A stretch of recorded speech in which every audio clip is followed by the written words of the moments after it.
Hi guys, in this problem we are given 55 cube plus 17 cube minus 72 cube. Right, this is n. Then n is divisible by which numbers. Right. So we know x cube plus y cube. What is that? It is x plus y into x squared minus xy plus y squared. Right. So x cube plus y cube, whatever it is this number, x plus y is actually factor of this because everything else this will result in something.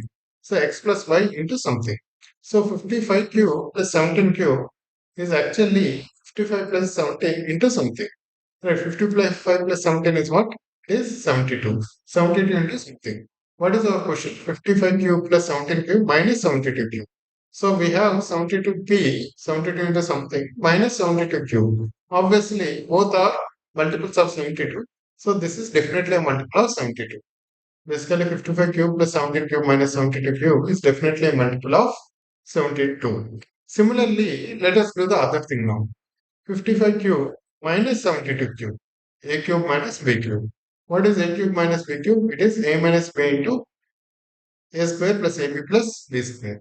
Now 55 cube minus 17 cube. What is this? 55 minus 17, 72 into something. Whatever this. X square plus X square plus Y square into something. Some cube, let's say. Right. 55 minus 72 is actually minus 70. So we have minus 17 cube plus another 17 cube. Right. So basically we have 17 cube minus 17 cube, which is 17 times 17 square minus cube. That is definitely a multiple of 17.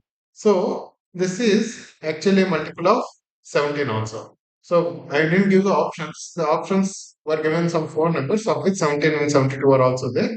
So this says that 17 and 72 are factors, or n is actually divisible by 17 and 72.